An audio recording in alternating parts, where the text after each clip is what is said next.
Calling all introverts. Do you avoid networking events like the plague? Are you tired of letting networking opportunities pass you by? I'm here to help.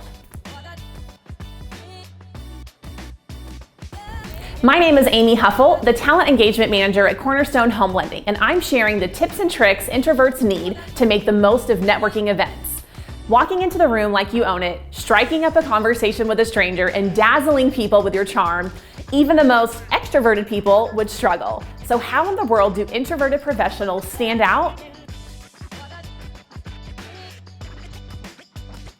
Number 1, bring a friend.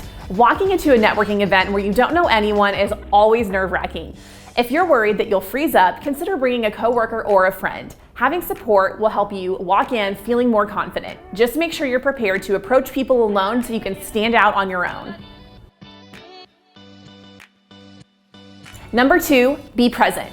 If you're like most people, when a situation gets awkward, you immediately pull out your phones. I totally get it. It can be super tempting to pull out your phone, but it can prevent other people from engaging with you.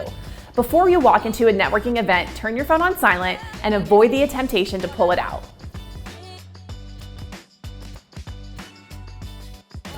Number 3, be prepared. If you're worried that you'll run out of things to say, spend some time coming up with some ideas. Now, I'm not saying you should bring index cards, but jot down some interesting questions in the notes on your phone. From unusual questions to fresh icebreakers, having a few options at the ready will help you feel more comfortable approaching people. Networking events will always be intimidating, but with a game plan and a little practice, I know you can stand out.